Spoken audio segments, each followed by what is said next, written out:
Welcome to Daily Wisdom, Walking the Path with the Buddha, a podcast shared by David Roylance.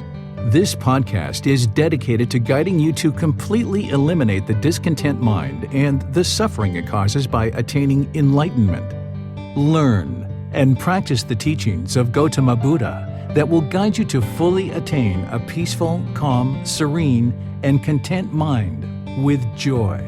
To support this podcast, visit patreon.com/support Buddha or visit buddhadailywisdom.com, where you will discover a full range of courses, retreats, and online learning resources to assist you on the path to enlightenment. Now, here's our teacher to share more.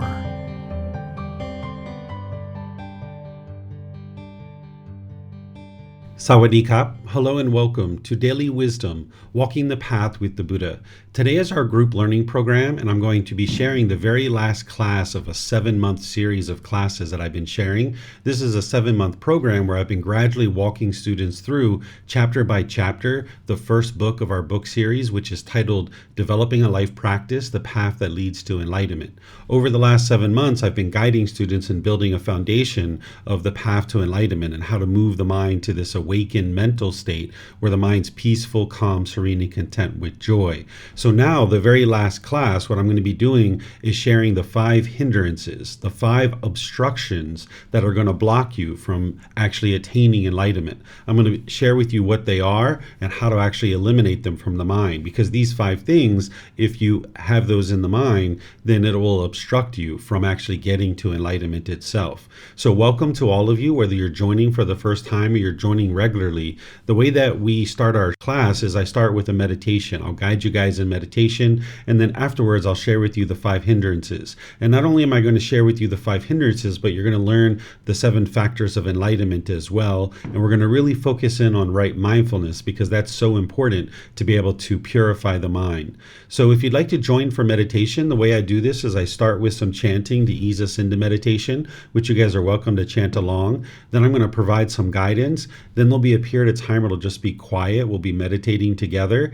Then we'll come out of the meditation with some more chanting. So if you'd like to take a position that's comfortable for you, you're welcome to do that. There's seated, lying, standing, and walking positions. And as I mentioned, I'll just start with chanting and then come back in with the guidance. Arahang Samma Sambuddho Mahakeva Bhutang Mahakavanhang Apivateyami Savakato Mahakavata Dhammo Dhammang Namasami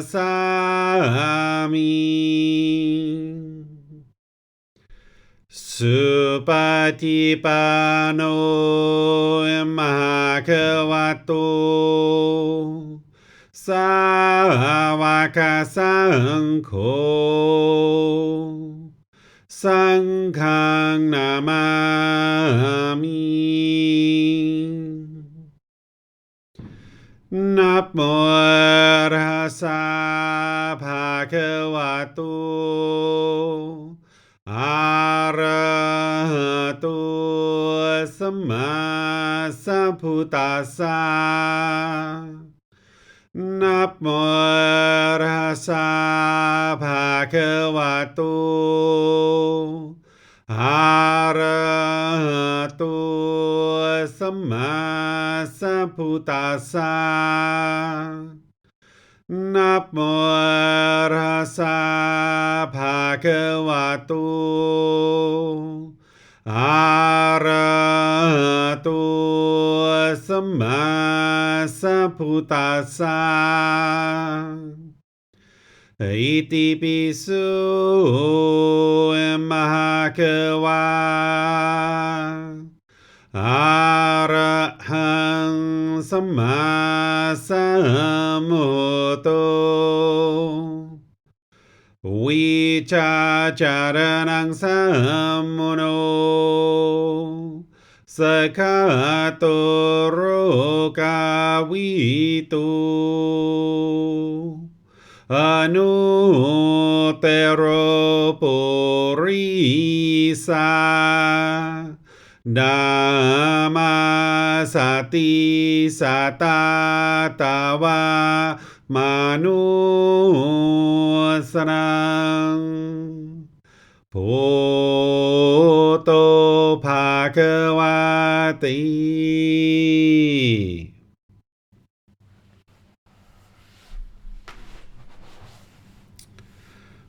Okay, with the lower body and hands and arms comfortable, and the upper body erect, just close the eyes and start breathing in through the nose and out through the nose. Here you're just looking to establish the breath, a nice, natural, steady, consistent breath. Not forced or controlled, just a gradual inhale through the nose, experiencing the full breath. And then whenever you're ready, exhale out through the nose. Breathing in and out. Breathing in and out. Your breath may not match up with the guidance that I'm providing, and that's okay. This is your practice. I'm just here for guidance. You can use this voice as a reminder that whenever you get to the next inhale, breathing gradually through the nose, developing a nice, natural, steady, consistent breath. And then whenever you're ready, exhale out through the nose, experiencing the full breath. Breathing in and out. Breathing in and out. With the breath well established, start fixating the mind on the breath. Either the sound of the breath coming into the nose or the sensation of air moving over the skin into the nose. The breath is the present moment. Fixate the mind on the breath, the present moment. Breathing in and out. Breathing in and out. With the mind fixated on the breath, whenever you notice that it moves off the breath, cut that off, let it go, and come back to the breath, the present moment. No need to observe the thoughts, label them, judge them, analyze them, or even try to figure out where they're coming from. Whenever you notice that the mind is moved off the breath, cut that off, let it go, and come back to the breath, the present moment. Breathing in and out. Breathing in and out. I'm going to be quiet now and let you do this work of focusing on the breath, cutting off and letting go anytime the mind moves off the breath. You have nowhere to go. There's nothing to do. No one needs you right now. This is your time to focus on the breath. Breathing in and out.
อะระหังสัมมาสัมพุทโธมะคะวะ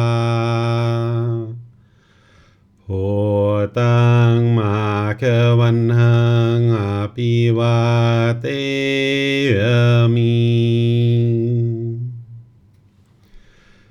สวากขาโตมหาควตาธัมโม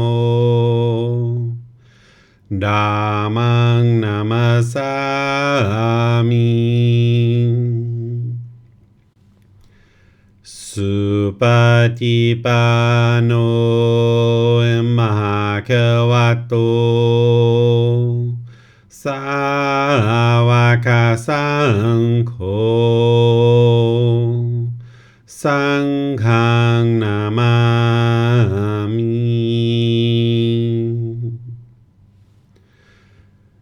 นะโมตัสสะภะคะวะโตอะระหะโตสัมมาสัมพุทธัสสะนะโมตัสสะภะคะวะโตอะระหะโตสัมมาสัมพุทธัสสะนะโมตัสสะภะคะวะโตอะระหะโตสัมมาสัมพุทธัสสะอิติปิโส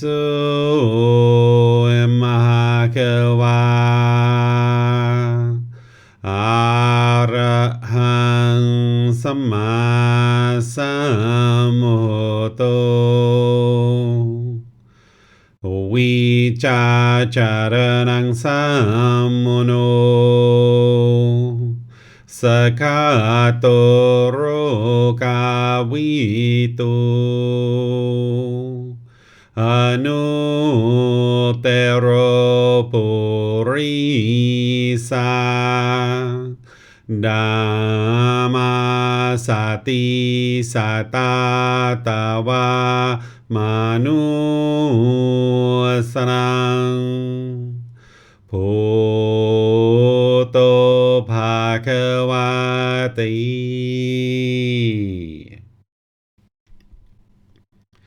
Okay, if you guys would like to slowly make your way out of meditation. Once again, I'd like to welcome all of you guys. Welcome to our class today. Whether you're joining for the first time or you're joining regularly, this is the very last day of our group learning program. It's a 7-month program where I gradually walk students through understanding the foundational teachings of what it takes to move the mind to enlightenment. And we use volume 1 of the book series, The Words of the Buddha, The Path to Enlightenment, Revealing the Hidden. The title of this book is Developing a Life Practice, The Path That Leads to Enlightenment. And I've been guiding students through over the last 7 months of each individual chapter. In each Sunday's class, I will share that particular chapter. And over this 7-month period, I've been guiding students to understand the path to enlightenment. Here at the end of our course, before we're getting ready to start a new program next Sunday, I'm going to be sharing with you the 5 hindrances. These are the 5 obstructions that are going to hinder you from being able to attain enlightenment. Because over the last 7 months, I've been teaching how to get to enlightenment. Now it's an opportunity to look at what's going to stop you from getting to enlightenment. And this is something that the Buddha actually taught during his lifetime, is what were the 5 hindrances, or the obstructions, the obstacles that are going to hinder you from getting to enlightenment. So just like always, as we go on our class today, you're welcome to ask any and all questions that you like. You can put that into Facebook, YouTube, or Zoom in the comment section. I'll be able to see that and then answer any questions that you might have. If you're in Zoom, you can electronically raise your hand when we get to the question period, and I'll be able to call on you, and you can unmute your microphone and then ask any and all questions that you like. So just to get us started off, I'm sharing with you here the words of the Buddha, where he introduces the 5 hindrances. There's different places in his teachings where he talks about the 5 hindrances, but this is just where he's kind of introducing you to them and just kind of mentioning what they are, and then kind of a general remedy for them.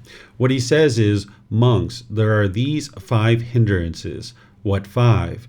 The hindrance of sensual desire, the hindrance of ill will, the hindrance of complacency, the hindrance of restlessness and worry, the hindrance of doubt. These are the five hindrances. This Noble Eightfold Path is to be developed for direct knowledge or experience of these five hindrances, for the full understanding of them, for their complete destruction, for their abandoning. So here the Buddha is sharing what the five hindrances are, and he's saying it's the Eightfold Path that's going to help you to essentially eliminate these out of the mind.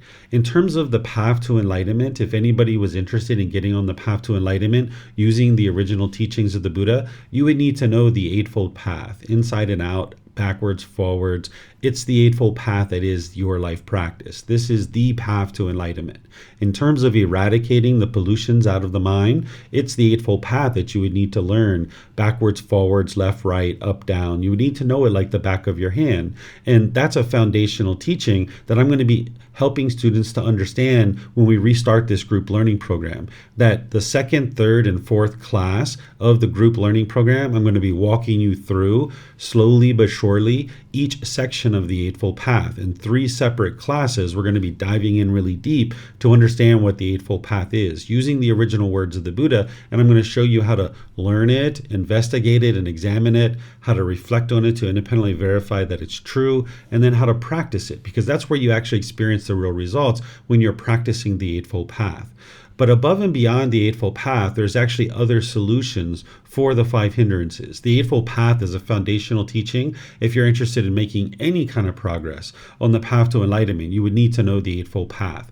But there's other teachings where the Buddha goes in and he talks about the five hindrances, and he talks about the 7 factors of enlightenment are the solution to eradicating the 5 hindrances. So these 5 hindrances have similarities to the 10 fetters. If you remember back to chapter 3 and some of the other classes where I've been talking about the 10 fetters, this is the most detailed description that the Buddha describes of what's going on in the unenlightened mind and why it keeps experiencing all the discontent feelings.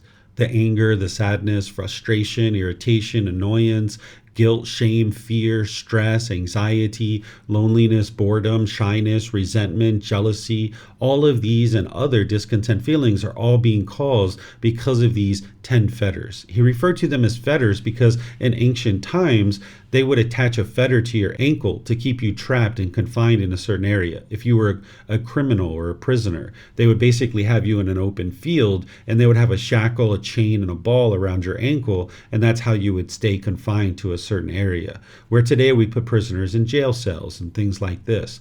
Well, during ancient times, they would attach this fetter to your ankle and it would keep you trapped in that particular area. So the Buddha describes these 10 pollutions of mind as fetters, that they keep the mind trapped in the unenlightened state. It's through learning and practicing the Eightfold Path that helps you to eliminate the 10 fetters. And you also need the 7 factors of enlightenment. The 7 factors of enlightenment are a tool to fine-tune the mind. They're not to determine whether you are enlightened or you aren't enlightened. It's actually to fine-tune the mind. So a combination of the Eightfold Path and the 7 factors of enlightenment is what will eliminate the 5 hindrances. And because there's similarities between the 5 hindrances and the 10 fetters, you're also working to eliminate those as well.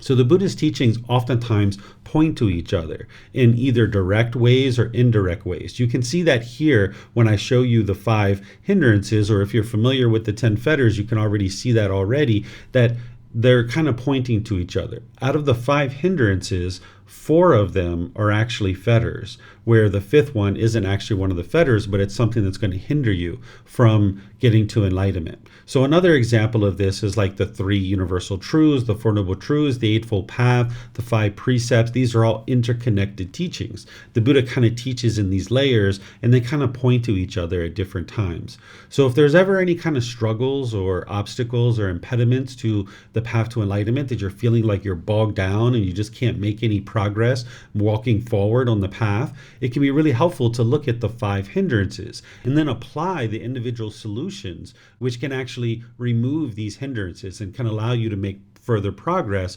on the path to enlightenment. So this is why it's important to be able to understand what the five hindrances are, because anytime you're feeling bogged down and you're not making any progress on the path, you can look to see the five hindrances and what it is that's actually holding you back, and now you can implement the solutions to eradicate them.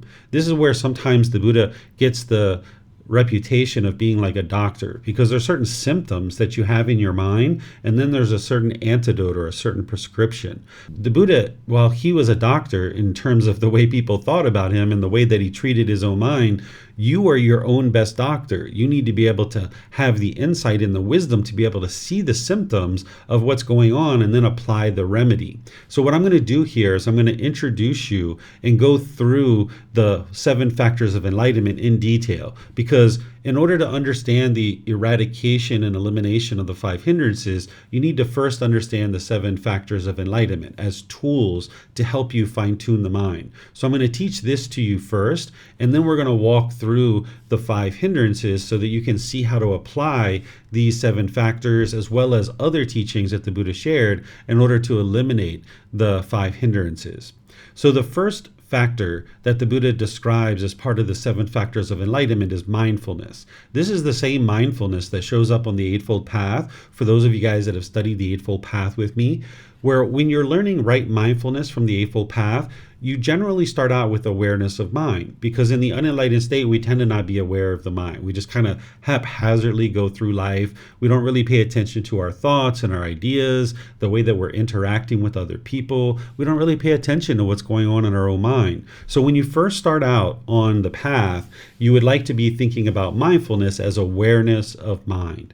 Now, not everybody in the world uses this word mindfulness in the same way as the Buddha. You might actually hear somebody say, can you mindfully carry this glass of water to the table? And what they're really saying is, can you carefully carry this glass of water to the table? They're not using the word mindful in the way that the Buddha used it. So if you're going to get the real benefit out of the teachings of the Buddha, you need to be able to understand how he's using this word. He's using it as awareness of mind, that you need to be aware of what's going on within your own mind.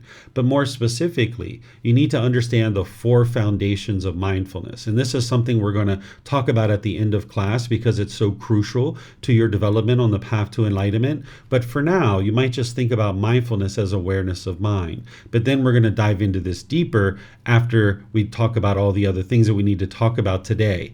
And I've taught you guys this at other times, that when we were learning the Eightfold Path, I taught you mindfulness and right mindfulness and what that is. Then, in addition to mindfulness, which mindfulness should be practiced all the time, the Buddha gives you these other factors of enlightenment. And remember, these are tools to fine-tune the mind. This factor of investigation is where you have dedicated examination, exploration, research, study, and questioning to learn the teachings. You're examining the teachings. You're investigating them. You're rolling up the sleeves and diving in. You're not believing the teachings, but you're learning, reflecting to independently verify, and you're practicing. And this is how you investigate the teachings, where you're dedicated to examining them. Then there's this energy, which is where there's effort, determination, ambition, initiative, motivation. There's this enthusiasm and vigor in the mind. The mind has this willingness to do something. So you need to be able to practice this.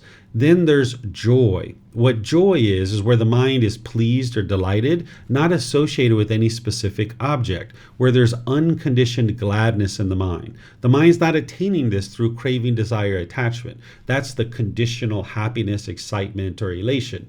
What we're talking about here is the unconditioned joy, where there isn't any particular condition that's causing it. So conditional happiness, the mind will get happy when it's maybe sunny outside, or your bank account balance is a certain level, or if your boss does this or does that, you might get happy. But then when those things change, your mind's going to end up in the painful feelings. So when it moves from sunshine to rain, you might be frustrated or agitated or annoyed. Or when your bank account balance goes from one level to another, you might be agitated or annoyed or frustrated. Or if your boss does one thing or another, or your mom or dad does one thing or another, you'll be happy if you get what you want, and then you'll be sad when you don't get what you want. That's the conditional happiness. What we're talking about here is this unconditioned joy, where it's not caused by any particular thing. The mind is just joyful because it's joyful. This is like unconditional gladness or unconditional happiness, where the mind is just happy.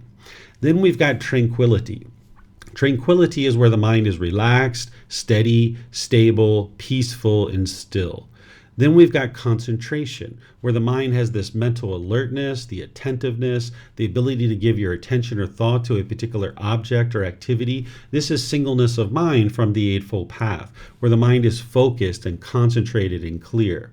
Then you've got equanimity. Equanimity is mental calmness and composure, especially in difficult situations. This is the evenness of temper, right? So if you got a phone call that your mom was in a terrible car accident and she's in the back of an ambulance being rushed to the hospital, if your mind gets all shaken up and you're running across town to try to meet her at the hospital, that's the opposite of equanimity. What you would like to do is practice equanimity in this situation, because you can run across town and maybe get in an accident yourself, and that's not helping anybody. Or at the very least, you'll show up to the hospital, your mind will be all shaken up, and now the doctors and nurses are trying to help you to explain what's going on with mom so that you can start making some decisions that are going to help her. So if you maintain your calmness and composure, your evenness of temper, especially in difficult situations, now when you arrive to the hospital calmly, you can take in the information that you need to take in and then start making decisions that actually help mom.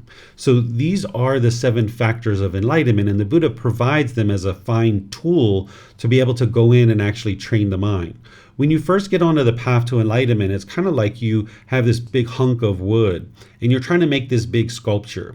And if you're making a big sculpture out of a chunk of wood, you're going to get out your hatchet or your axe and you're going to be chucking off big chunks of wood.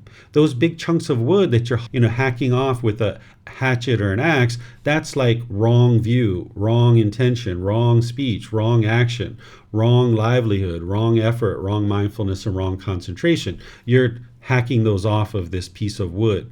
But then as you start getting this sculpture down to a certain size, you're going to come in with a fine tool, maybe like a razor blade, in order to put the wrinkles in around the eyes or the eyelashes or something like this. And this is going to create this beautiful sculpture of this individual that you're sculpting on this log.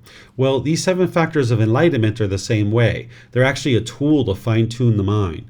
Where mindfulness, the Buddha describes to practice that at all times, from when you first start waking up in the morning, all day long, as you're going to sleep at night. You need to have this awareness of mind, because your thoughts can invade you in the early morning or at any time during the day, or even as you're falling asleep at night. Your thoughts can invade you, and you're going to need to have this awareness of mind where you're cutting things off and letting it go.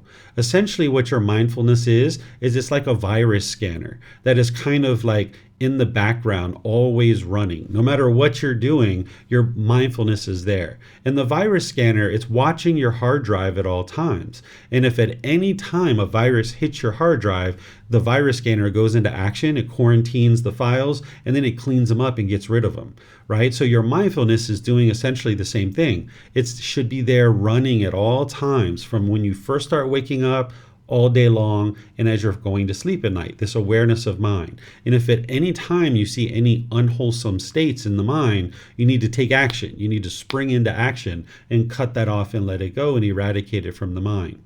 Well, with your mindfulness and awareness of mind, if you ever notice that the mind is complacent or dull or sluggish or lethargic, you would like to practice the factors of enlightenment of investigation, energy, and joy. Because the last thing the mind wants to do when it's complacent is to investigate the teachings. So that's what you need to do, is apply this effort to move towards the teachings, whether that's coming to classes, reading books, meditating, consulting with the teacher, whatever it might be for you. You need to move in a direction of investigating the teachings to get out of that complacency. Then you're going to need this enlightenment factor of energy. And that's going to start springing up in the mind as you're starting to learn the teachings and you're applying your effort to be able to learn the teachings. They're going to see this ambition and motivation and enthusiasm coming into the mind because you're finally getting the answers to the problems that have been plaguing you. then you'll notice this joy coming up in the mind where there's this unconditioned gladness. So that's going to lift the mind up out of the dull and lethargic state by practicing the enlightenment factors of investigation, energy, and joy. But then when you notice your mind is overactive and excited and maybe even bouncing off the walls or whatever, when your mind is just overactive, you would like to bring in the tranquility, the concentration, the equanimity. That's what's going to bring the mind to the middle. So more and more you get used to having the mind in the middle, and it'll just stay there all the time. Whereas if you allow the mind to stay in the sluggish state, or you allow it to stay in this overactive and excited state, then the mind's just going to stay wired like that. So you've got to apply the effort to bring that sluggishness to the middle and bring that excitedness to the middle. It's your mindfulness that's going to allow you to observe that. But then you got to have this tool on your tool belt where you understand that investigation, energy, and joy is what's going to bring the mind out of the complacency. And then the tranquility, concentration, equanimity is going to pull it out of the excitement. Okay, so this is the 7 Factors of Enlightenment.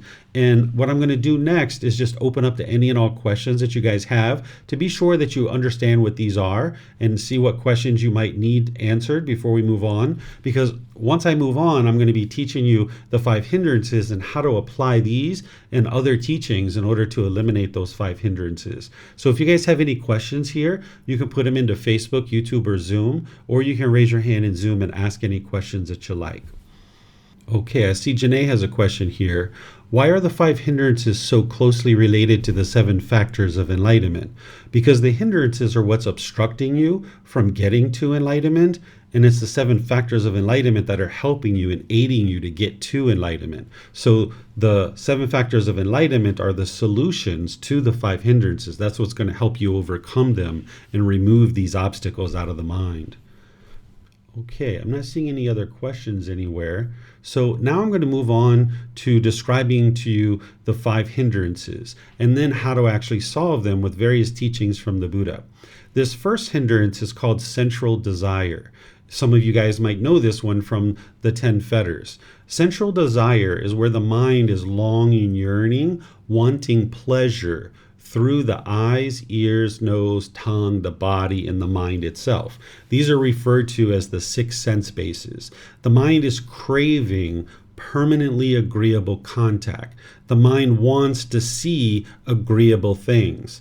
The mind wants to hear agreeable sounds. The nose wants to smell agreeable odors. The tongue wants agreeable flavors. The body wants agreeable physical objects touching the body. And then the mind is craving for pleasure through the mind itself to have certain thoughts and ideas that are pleasurable. And the mind's craving for this permanently agreeable contact. And as long as there's craving in the mind and you're wanting this permanently agreeable contact, in some cases you're going to get what you want, but in other cases you're not going to get what you want. And when you get what you want, that's where the pleasant feelings are going to arise, like happiness, excitement, elation, thrill, exhilaration, euphoria. And when the mind's not getting what it wants, it's going to get the painful feelings like anger, sadness, frustration, irritation, annoyance, guilt, shame, fear, stress, anxiety. And this is all coming from the mind's sensual desire. So I'll give you some examples of this. Let's just say you're in a car and you're driving down the road and you're at a stoplight. And now the person next to you has music on that you find so enjoyable and so pleasurable. You're dancing in your seat. You're so excited. Like, yeah, that's my jam. All right, let's go. Come on. Right? You're like really excited about this music that this person has next to you. Well, now the light turns green. You guys go forward and you get stopped at the next light. And now somebody else pulls up to you with some other music that you despise and you think it's horrible and you're repulsed by this. And now the mind is experiencing frustration or agitation or annoyance. The mind in the unenlightened state with its lack of wisdom, it'll think that frustration's coming from the person in the car. But in reality, it's coming from your own cravings. It's coming from the central desire. So as long as this central desire is in the mind, you're not going to be able to get to the peace and joy that is the enlightened mind. Or here's another example. Say you're walking down the street and you walk past a flower shop and you smell this wonderful odor coming out of the flower shop. And it's like, wow, that smells so good. All those fresh flowers. But now you walk a few more steps and you get a whiff of the sewer. And now you're repulsed by that and you think it's so horrible and you start complaining. This is the central desire. The mind is craving for permanently agreeable contact. And because you live in an impermanent world, you're never going to get something that's permanently agreeable to you. Because as long as you have craving, desire, attachment, where you want it this way and you don't like it this way and you're repulsed by it, when these things are being experienced, you're either going to get pleasant feelings or painful feelings. You need to get to the point where you don't see things as agreeable or disagreeable, that it's just contact. It's just contact through the eyes, ears, nose, tongue, body, and mind. You don't see it as agreeable or disagreeable. But as long as there's craving, desire, attachment in the mind will hold on to these things, wanting them to be permanent. So for example, let's just say you have central desire for beer or wine, and you're holding on to that, and you just really like that flavor on the tongue. Well, this is going to hinder you from being able to get to enlightenment because the mind is holding on to this and it's unwilling to let go. Or any other central desires that the mind is having. Maybe somebody has a pornography addiction. Maybe through the eyes, they really enjoy seeing the human body naked and involved in sexual activity. Well, now in that situation, the mind is holding on to this pornography and it's unwilling to let it go. And the mind can only get pleasure when it's having that. And when it doesn't have that, it feels agitated or annoyed or frustrated. So this is going to hinder somebody from getting to enlightenment. If they continue to hold on, the mind continues to have this central desire, then the mind's going to be unable to get to enlightenment. So the way that you solve this is through eliminating craving, desire, attachment. And the way that you do this is you target it with breathing, mindfulness, meditation, and generosity. Of course, it's the Eightfold Path, which is the core central teaching that is going to eradicate all craving, desire, attachment. You need to be able to learn and practice the Eightfold Path. That's why the Buddha talks about it in that first discourse that I shared. Without the Eightfold Path, nothing else is going to experience progress on the path. You're not going to be able to make progress. So that's why at the beginning of this program, I walked you through that in 3 separate classes, and then we did it again in chapter 4 and 5, because the Eightfold Path is so crucial and so critical. But in terms of the 2 techniques that are actually targeting this is breathing, mindfulness, meditation, and generosity. So when your mind's focused on the breath and it moves off the breath, you're training your mind to let go, let go, let go. You're not training the mind to eliminate your thoughts. You're training the mind to notice the thoughts sooner and sooner. That's your mindfulness. You're training the mind to have concentration so you can focus on the breath. And when the mind does move off the breath, you're training the mind to let go. So if 10, 20, 30 different times during your meditation, you had to let go, this is actually really good for the mind. Because if you think back to that boyfriend or girlfriend that you were with, that everything was so pleasurable when you guys first got together, when you guys broke up, you were missing them. You were lonely. You were bored. You had anger or frustration or some other discontent feelings, and you couldn't let them go. You were craving for them to be permanent. And it wasn't until your mind let go that you gained your peacefulness and your joy. You were like, you know what? If they would like to be with somebody else, so be it. Or if they would like to move across town or move to another city in another country, so be it. And your mind let go. And that's where the joy came back in. So what you need to be able to do is train this mind to let go. And that's what breathing, mindfulness, meditation is doing. And when you train your mind enough to let go, eventually it will never grab on and crave for things to be permanent. So this consistent breathing, mindfulness, meditation that you are looking to build up to, 2 to 3 sessions per day for 30 minutes or more, this is training your mind to let go.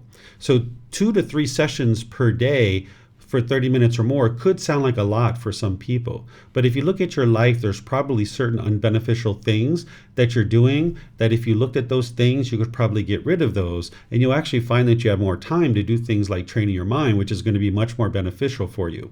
Now, all throughout this group learning program, I've been gradually increasing the amount of time that we meditate each session. So this session that we just did was a 30-minute session. So it can sometimes take 6 months, a year, or 2 years for somebody to build up to a 2 to 3 sessions per day for 30 minutes or more.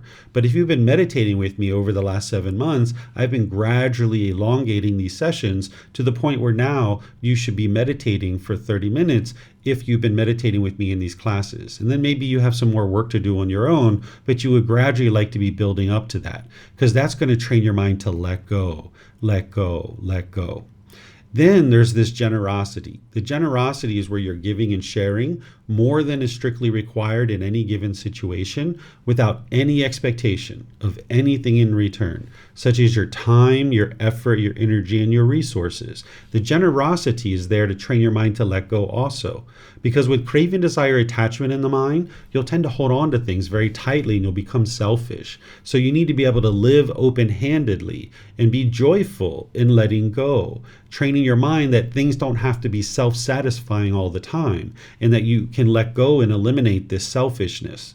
Because as our mind accumulates craving, desire, attachment, we tend to have the perspective of, if I spend 3 hours doing this, I want this in return. Or if I spend 3 days doing this, I want this in return. And that's the mind's craving, desire, attachment, wanting things to be self-satisfying all the time.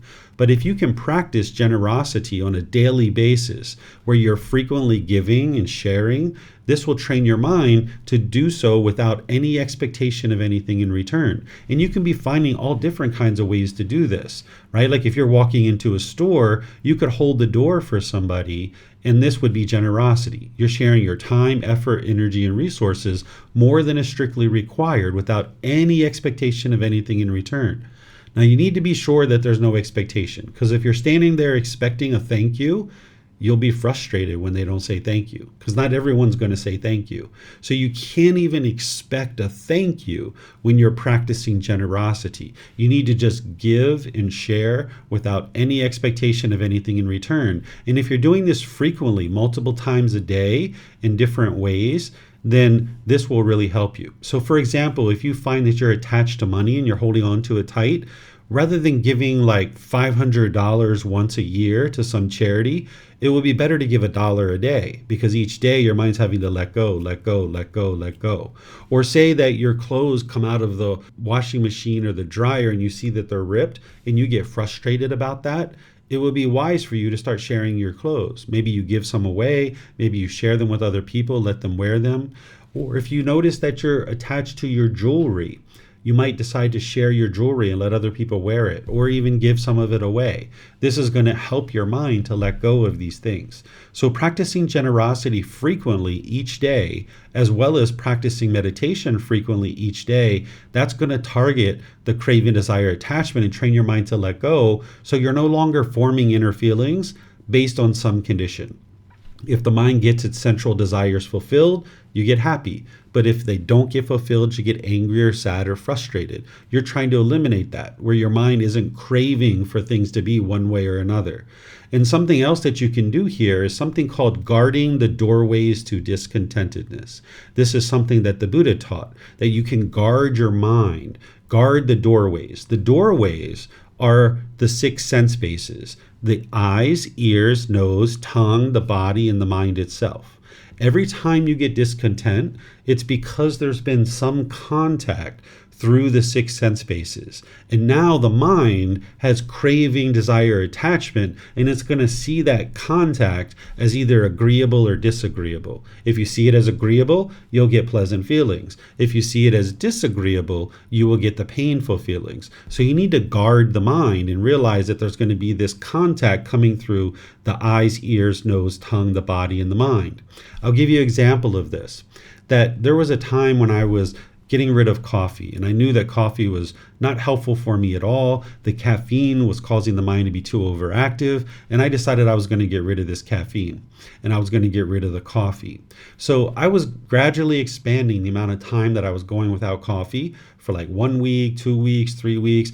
I would have a coffee after 1 week and then I would go 2 weeks without one. I would end up having a coffee. I would go 3 or 4 weeks without one. I would have a coffee. I went as long as 8 weeks and I didn't have a coffee. This is one of the reasons why I moved to Thailand, actually, because I really enjoy the coffee here. They have coffee on every single street corner, pretty much. Really good coffee, iced coffee, right? So as I was thinking like, wow, it's been 8 weeks that I haven't had a coffee. This craving is gone out of the mind. And I was feeling all conceited and arrogant and boastful, like, wow, look at me. I'm getting rid of all these cravings. Aren't I so great? Right? And I was walking down the street and next thing I know, I passed by a coffee shop and I got a whiff of the odor of the coffee. And boom, I was right in there in the coffee shop. I was waiting in line. And I know that when I drank coffee, it gives me headaches and sometimes a headache for 3 days. And I would feel miserable. But the craving was too strong. I was standing in line waiting for the line to go through so that I could get up front and I could actually order my coffee. And the whole time standing in line, I was telling myself, what are you doing to yourself? You're going to have a headache. You're going to feel miserable after this. This is so silly. You've gone 8 weeks without one. Why are you going back to it? I kept talking to myself, but the craving was too strong. When I got up to the front of the line, iced coffee, please, right? I just ordered my iced coffee. And then I sat down with it and I drank about a third of it or about a half of it. And then I threw it away and that was the last coffee that I ever had. But nonetheless, what drew me in is that I wasn't guarding the doorways to discontentedness. I got that odor through the nose, that wonderful odor of coffee, and it pulled me right in. The craving arose, and I went right into the coffee shop. Well, now identifying this and seeing what the problem was, that I wasn't guarding my doorways, I started to guard my doorways better. That when I was walking down the street, if I saw a coffee shop, I would actually cross to the other side of the street so I wouldn't get the odor, because the mind was somewhat sensitive at that time. It still had a craving. So for a few months, I had to cross the street whenever I saw a coffee shop coming, and I had to guard the doorways. And then eventually, when I let go of the craving, desire, attachment, I don't need to do that anymore. There are situations now where students invite me to go have a conversation at a coffee shop because they're maybe interested in drinking coffee. They would like to get some personal guidance, and they say, hey, can you meet me at this coffee shop? So I go to the coffee shop and now I might order a smoothie or a bottle of water or something like that. And I just sit there and I help them with whatever challenges that they might have. I can smell coffee all day long and I'm not remotely interested in ordering a coffee because the mind has eliminated the craving. But as long as the craving was in there, I needed to guard the doorways. And when I wasn't guarding the doorways, that's what pulled me into the coffee shop. So you'll be able to trace any kind of situation where you're experiencing discontentedness to contact through the eyes, the ears, the nose, the tongue, the body, or the mind itself. It's going to be contact through one of these that your discontentedness is arising. Think about it when you're arguing with your friends or family.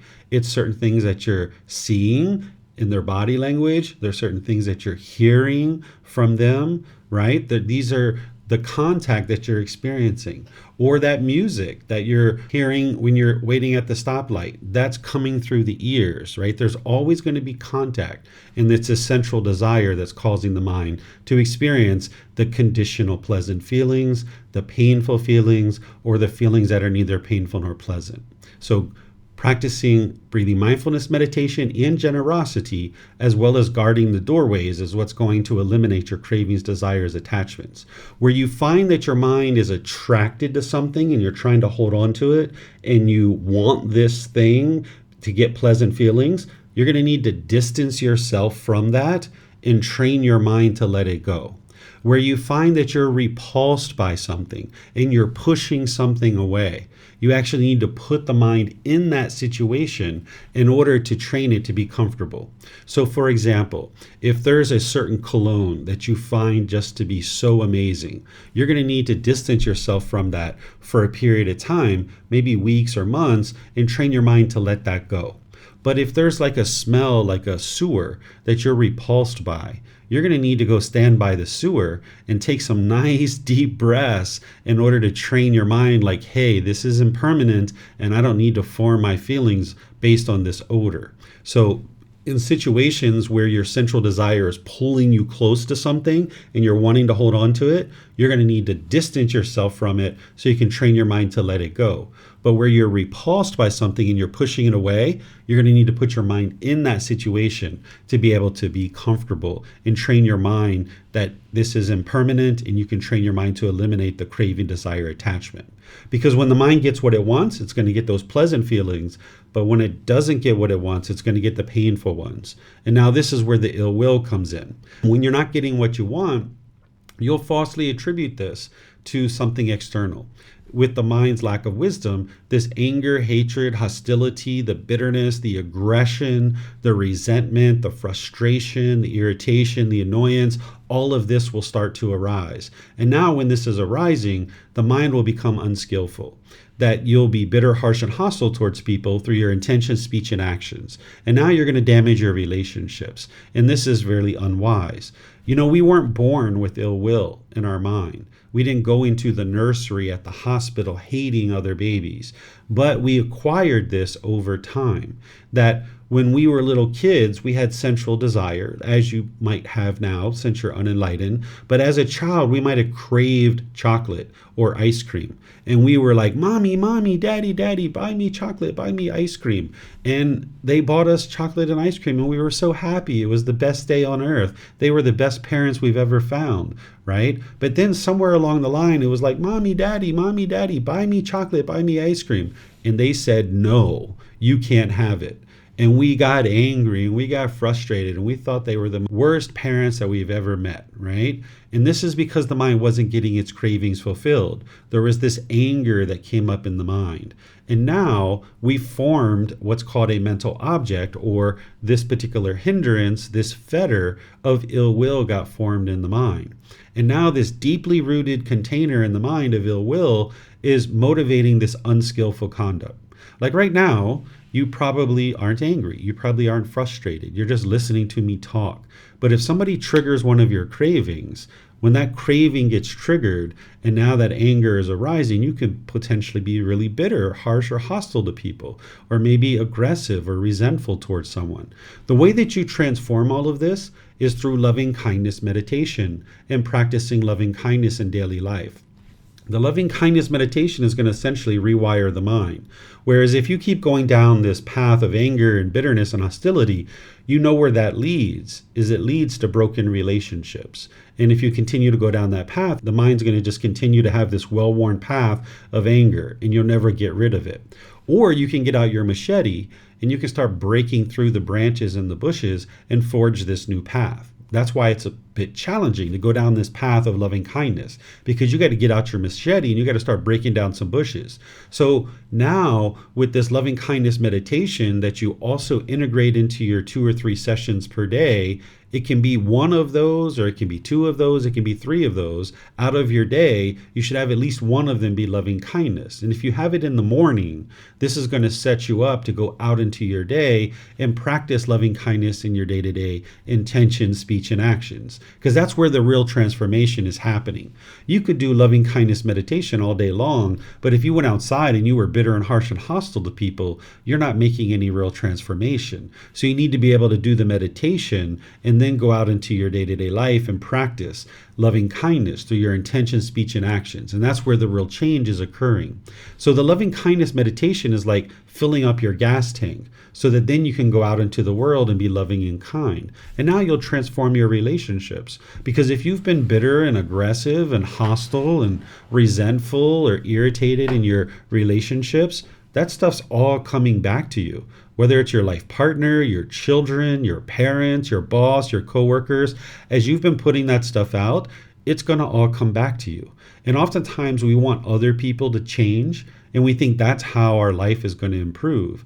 But the way your life improves is you got to work on your own mind. So the Buddha gives you these tools and these techniques of loving kindness meditation to fill up the mind and envelop it so that it's permeating with loving kindness. And then you can go out into the world practicing the Eightfold Path of right intention, right speech, and right action, where you're practicing loving kindness in day-to-day life. And more, you get this new pathway that your mind's more and more comfortable to go down. This old pathway will get overgrown. Because if you understand right view, you understand any anger that you're experiencing is coming from your own mind. So it would be really unwise to be bitter and harsh and hostile to other people, because it's your own anger. Your anger is being caused by your own mind. It's not this person. Now, this person could be doing something unwise, but that's not what's causing the anger. It's the mind itself. It's cravings, desires, attachments. So more and more, when your central desires aren't getting fulfilled and you're noticing the anger and the frustration arising, be sure you understand that that's coming from your own mind. And the last thing you're interested in doing is being bitter and harsh and hostile. You need to be able to practice loving kindness in all situations. By the time you get to enlightenment, you don't even have the slightest dislike towards another being, that you will love all beings. You'll have this genuine interest in seeing all beings be well. And that can be quite hard for you right now, depending on where you are in your practice. You might be at the point where you can only love people if they agree with you, or if the people do things your way. So you need to be able to separate the person from the choices and decisions that they make, where you can disagree with the choices and decisions that someone makes while still loving the person. That's what you would like to ultimately get to. And realizing with the universal truth of impermanence, there's nobody on the face of the earth that is going to make decisions the same way as you.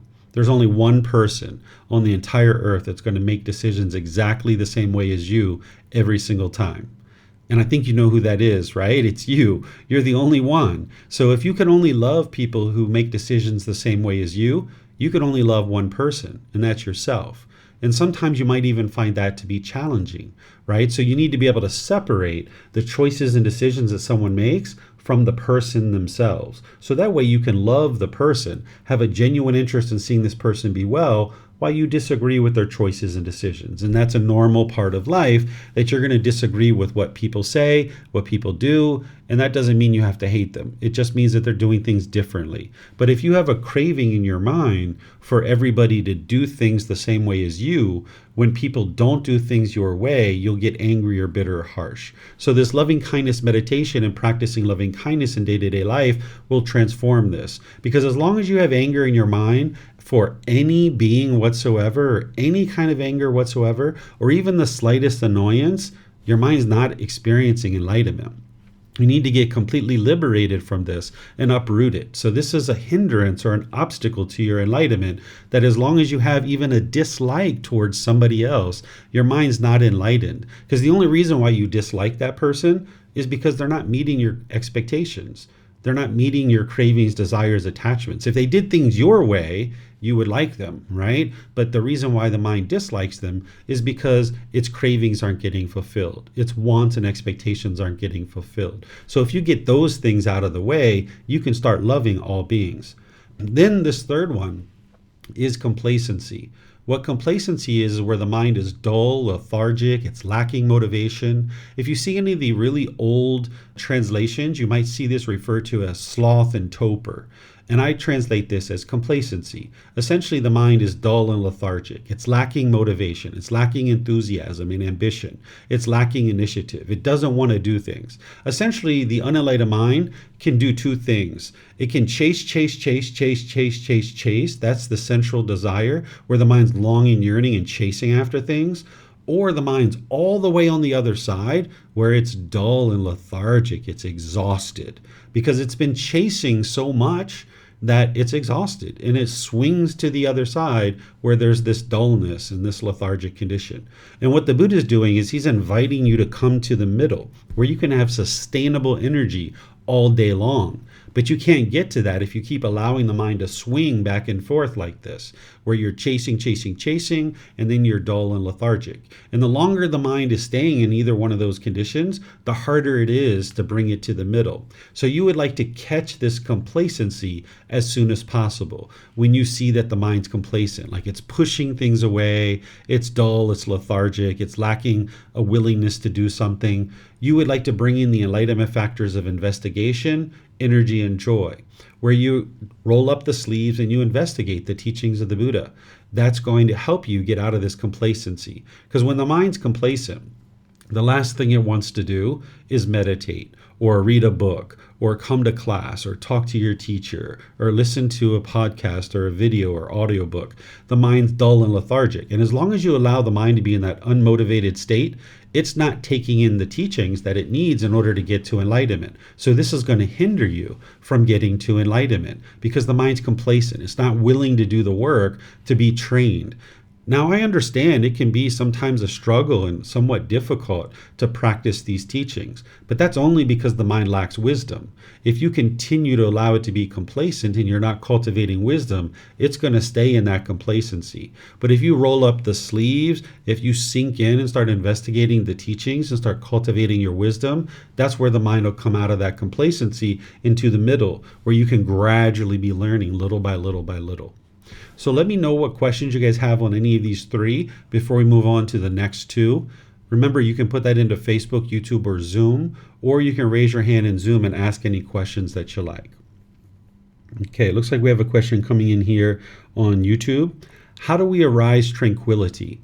This is through right effort. If you go back to the Eightfold Path, which is what I taught, this is where you eliminate unwholesome qualities from the mind and you bring in the wholesome qualities. You need to apply the effort to do this. When you're eradicating craving, desire, attachment out of the mind will become more calm and more tranquil, but you need to arise this through applying right effort. You need to apply the effort to bring in the calmness, to bring in the peacefulness, the steadiness. So whenever you see the mind shaken up and it's overactive, you need to calm it down and apply the effort to do that. And this is going to help you when you have all these different tools that the Buddha shares. Okay, here's some questions on Facebook. Is guarding the doorways to discontentedness the same as the Eightfold Path? Guarding the doorways to discontentedness is part of the Eightfold Path. Everything integrates into the Eightfold Path at some point. But guarding the doorways is to know with wisdom that discontentedness is going to arise when you take in contact through the six sense bases. And now use your mindfulness to be alert and to be aware anytime there's contact through the six sense bases, that if it's triggering a particular craving, desire, attachment, that you're aware of that. So you need to guard the mind. So let's just say you know there's a particular friend that you have and you really get along with this friend really well, but they are friends with somebody else that you don't really get along with very well. And now you know that you're going to see your friend and this other person is there at your friend's house. Well, if you're going to guard your doorways to discontentedness, you might choose not to go to that house and visit your friend that day. Or maybe you delay it for a few hours until this other friend leaves. Not that you're avoiding them or not that you're pushing them away. That's not going to solve your problem. But in that particular moment, maybe you don't have the composure of your mind to be confronted with this contact from this other friend. And you would rather just kind of distance yourself from it for a while and train your mind to let this craving go. But maybe on another day, maybe you have some more composure of your mind and you still would like to guard the doorways. And now you know you're going over your friend's house and this other person is there. And you, on your way to your friend's house, need to remind yourself to guard your doorways. That if at any point you notice irritation or frustration arising, you need to just kindly walk away, go for a walk outside. Don't allow the mind to experience this discontentedness. You need to be able to cut it off and let it go. So this would be guarding the mind and guarding these doorways. Then Janae asks, does joy mean to be pleased with what is? Yes, 100%. Just be pleased with what is, rather than longing, yearning for something different than what is existing. Chris is asking, does complacency also refer to a lack of motivation for physical work? Yes, in terms of the hindrances of hindrance to your enlightenment, complacency is referring to complacency about studying the teachings of the Buddha. But also, if your mind was complacent in any other aspect of your life, you're not going to be able to experience enlightenment. An enlightened being doesn't just sit around and do nothing all day, right? Maybe you need to do this. If you have a day or two off, you might need to do these kinds of things where you're getting some rest and relaxation.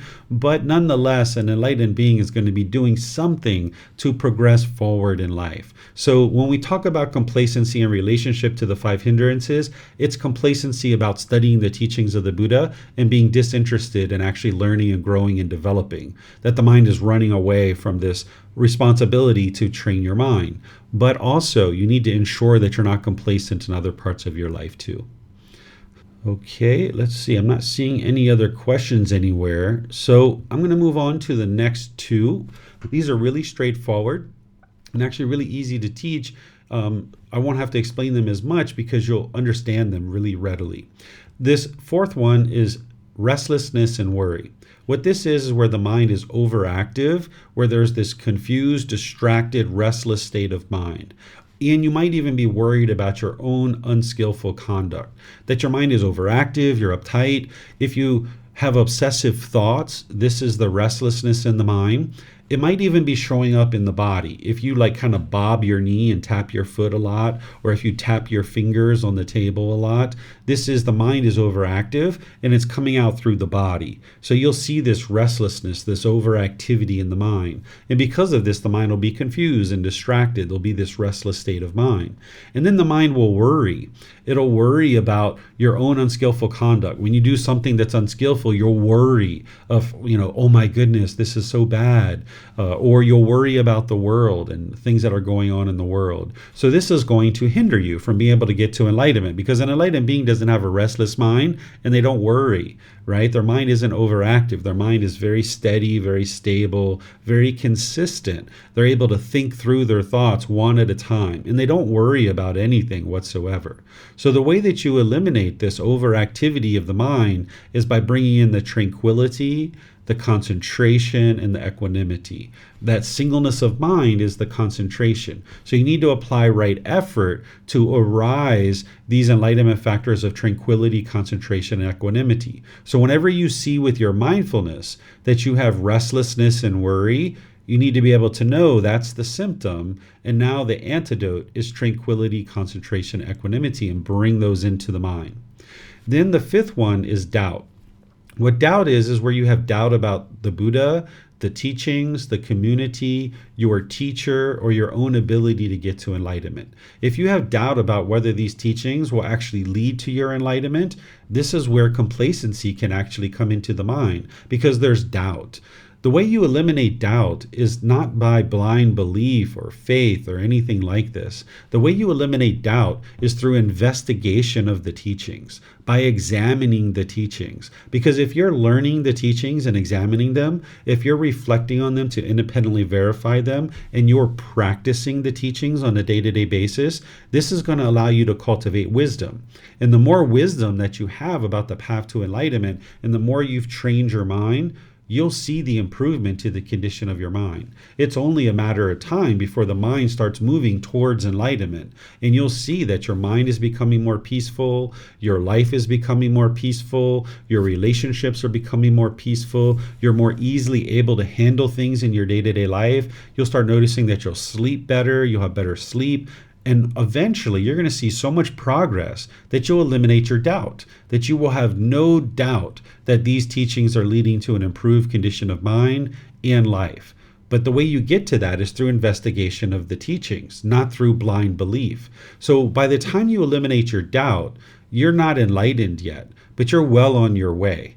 By the time you eliminate doubt, you will have confidence in the Buddha, because you will have known that his teachings are absolutely working. You will have confidence in his teachings. You'll have confidence in the community that you're part of, because you'll see that there's teachers and other practitioners that are more than willing to help you. You'll have confidence in your teacher because they've been able to guide you to this improved mental state. And you'll have confidence in your own ability to get to enlightenment because you see that there's been progress and that your mind is moving to more and more peace and more joy. So this is how you eliminate the doubt, is through investigation of the teachings. And this will arise the confidence in the mind, in the Buddha, the teachings, the community, your teacher, and your own ability to get to enlightenment. Now, these are the five hindrances, the way the Buddha describes them as the five hindrances, but there's one hindrance that he talks about that is above all other hindrances. He doesn't list it here because he talks about it so much in all of his other teachings. The highest level of hindrance that you are going to find that's going to hinder you from getting to enlightenment is the unknowing of true reality, the lack of wisdom, the confusion, the misunderstanding, the misperception about how the world truly works. Oftentimes people translate this as ignorance. If there's ignorance in the mind, where the mind is confused or lacking wisdom about the path to enlightenment, this is going to hinder you from getting to enlightenment. The way that you eliminate ignorance is, yes, there's a certain amount of intellectual learning that you need to do. There's a certain amount of reflection to independently verify the teachings, but it's your practice that is going to eliminate the ignorance. Because you can intellectually know something's unwise for you, but you still do it because of the mind's ignorance or the unknowing of true reality. So at different times, we might have known that drugs and alcohol are unwise for us. And we knew that intellectually, but we still did it because we had ignorance or unknowing of true reality.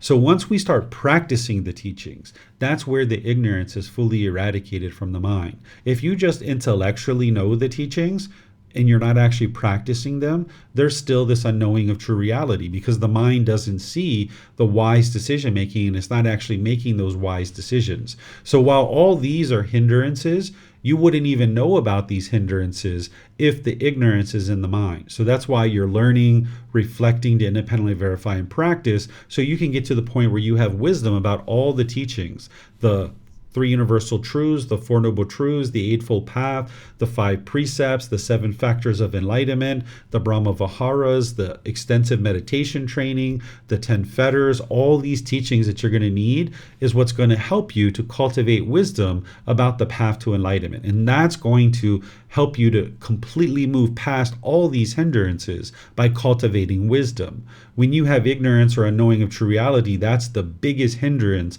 of all hindrances. And that's why the mind stays stuck in this constant cycle of continuing to experience discontentedness over and over and over again. And that's why it continues to experience rebirth over and over and over again as well. So I'm going to pause here and see what questions you guys have about these. Remember, you can put that into Facebook, YouTube, or Zoom, or you can raise your hand in Zoom and ask any questions that you like. Okay, so Christine is asking a question here on Zoom. I find it hard to distinguish between complacency and really being exhausted physically and needing rest. What criteria can be applied here? So complacency, the mind's going to be dull and lethargic, and it's going to be a long-term thing. You're going to see it for multiple days where the mind is just dull and lethargic. It doesn't even want to do really anything at all. You're going to feel like you're dragging your feet.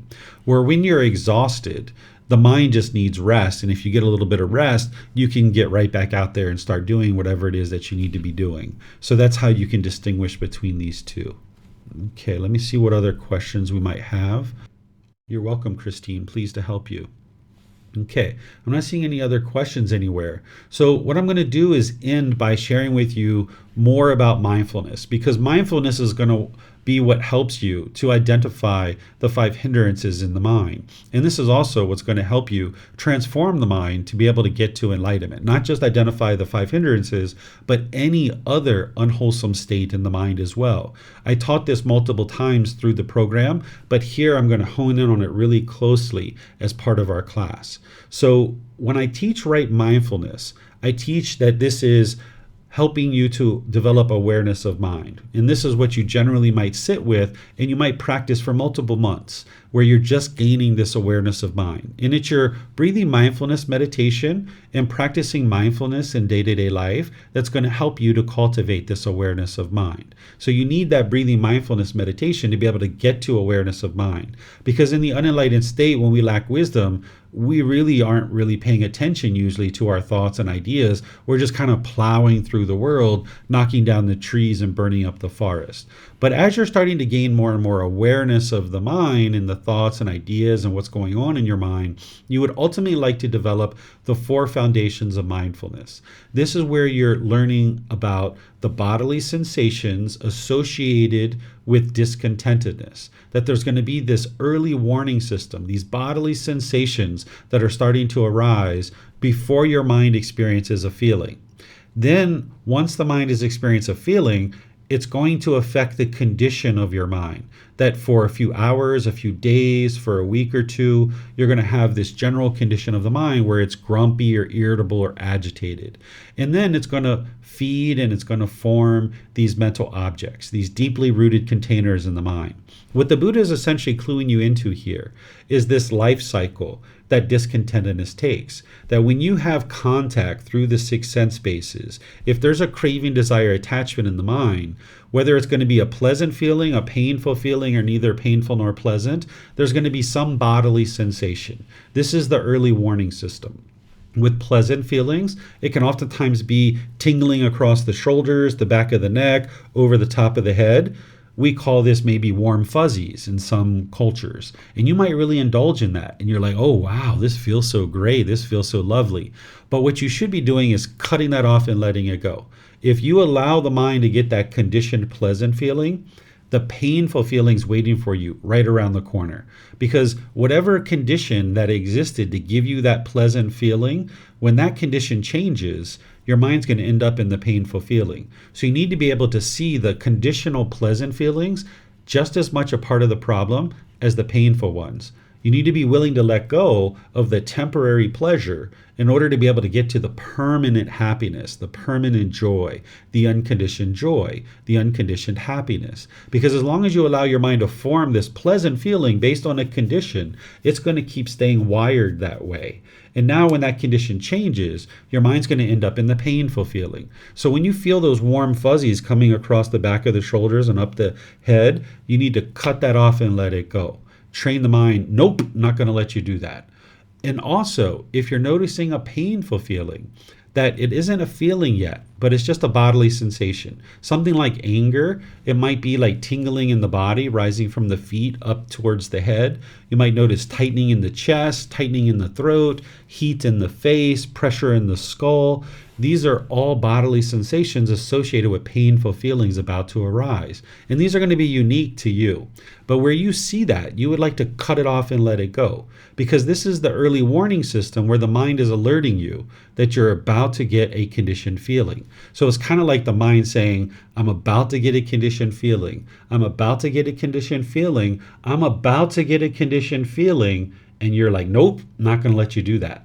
Because if you allow the mind to get the conditioned feeling, now the mind stays wired that way. But if you can cut it off and let it go, you preserved your mind. You protected the doorways. You now protected the mind. That the mind is now protected, that it's not getting this conditioned feeling. It's not suppressing your feelings. It's actually cutting it off and letting it go before it actually becomes a feeling. It's kind of like if you were taking a boat from one country to another and you were out in the middle of the ocean, you would like to prevent the water from ever coming into the boat. Because once the water gets in the boat, you've got a real problem to deal with. So if you allow the anger to come into the mind as a feeling, now it's a lot harder to get rid of it. So when your mind is alerting you through the bodily sensations that, hey, I'm about to get a conditioned feeling, you got to say, nope, I'm not going to let you do that. So I'll give you an example of how this might look in day-to-day life. If you're sitting on the sofa and you're watching the news and you're noticing that you're having this contact through the eyes and through the ears, and you're now hearing something and seeing something that the mind does not like, and it's about to get frustrated, there's going to be some bodily sensations associated with that. And rather than just sit there and dwell in that and allow the mind to form the conditioned feeling, get up and walk away. Right? Cut off the news, go out for a walk, go out for a bike ride, go to the kitchen, get a glass of water, whatever it is, cut that off. That's protecting the mind. Because if it becomes a feeling, now you've got to deal with that and you've got to get it out. And it's a lot harder to get it out. And between now and enlightenment, you are going to experience some conditioned feelings. These bodily sensations that I'm talking about, you may or may not even be aware of them right now. If you're aware of them, great. The more you meditate, the more you practice generosity, you'll get longer and longer periods of time to be able to take action. I've seen these bodily sensations last as short as like 1 second or as long as about 8 to 10 seconds. And that's when the mind is well developed, that you'll see that 8 to 10 seconds, that you get this elongated period of time to take action and cut them off. And if you don't, it's going to become a feeling, right? And you're going to experience conditioned feelings between now and enlightenment. So if you miss it as a bodily sensation, cut it off as a feeling. Because if you don't cut it off there, it's going to affect the condition of the mind for a few hours or a few days. But you can also cut it off there too, because otherwise it's going to feed a mental object, which is a deeply rooted container in the mind. And you'd like to revert this. You'd like to essentially put a blockade at the bodily sensations so that you're no longer feeding these mental objects. And all the while, you're using all the tools and techniques of the Buddha to break up these mental objects and get them out of the mind. The 10 fetters are all mental objects, as well as the 5 hindrances. These are all mental objects. And you would like to purify the mind of these mental objects. So you're going to need to have awareness of each one of these things. The bodily sensations, the feelings, the condition of the mind, and these mental objects. And as you grow and develop on the path to enlightenment, you'll get more and more wisdom to understand this and then be able to practice it in day-to-day life where you can observe these 4 different things. So let me know if you guys have questions here, because this is really pivotal for you to be able to transform the mind, not only to eliminate the 5 hindrances, but to eliminate the 10 fetters and to transform the mind so that it's no longer experiencing discontentedness. So you can put that into Facebook, YouTube, or Zoom, or you can raise your hand in Zoom and ask any questions that you like. Okay. Not seeing any questions anywhere. So you guys must be understanding this to a certain degree. So what I'm going to do here is just in class by thanking all of you guys for joining. Thank you for anything that you've done to contribute to this program, whether it's showing up to learn and grow and develop, whether it's meditating on your own, whether it's reading and investigating the teachings, whether it's asking questions in class or contributing to our discussions, or maybe you've practiced some generosity where you've shared some offerings with me to be able to help me afford to be able to share these teachings with you. So this is the very last class of this iteration of the group learning program. So I just would like to end with a very warm thank you and lots of appreciation and respect for anything that you've contributed to help make this program a success. And then at the same time, I would like to invite you to join for the next one. If you would like to continue to learn and continue to grow, you can actually join next Sunday and continue in the group learning program. Or maybe you would like to step back a little bit and just kind of breathe for a little bit and kind of implement the things that you've already learned. Or maybe you would like to go to the Pali Canon and English study group or some other program, one of the courses or retreats that I teach. You're welcome to get involved in any of these classes, courses, and retreats that I teach. You're welcome to get personal guidance and reach out for help at any point. So I'm here to help you as you learn and practice, and you're interested to learn more, just let me know. I'm here to help every single one of you. So thank you all for joining, and perhaps I'll see you guys in one of these future classes. This Wednesday, I'm going to be doing meditation with everybody and opening up to any and all questions that you have. On Saturday, I'm going to be doing the Pali Canon and English study group. And then on Sunday, we're going to be restarting from the very beginning of the group learning program. So whatever you choose to do, have a very wonderful and lovely rest of your day. And perhaps we'll see you next time. Take care. Sawadee Kap. Thank you for listening to this podcast. To provide support for this podcast, visit patreon.com/support Buddha. To access more teachings, visit buddhadailywisdom.com. There, you will discover a full range of courses, retreats, and online resources to assist you on the path to enlightenment. Remember to establish a daily, consistent meditation practice, along with learning and practicing these teachings. A well-developed meditation practice is the foundation in which to train the mind to attain enlightenment.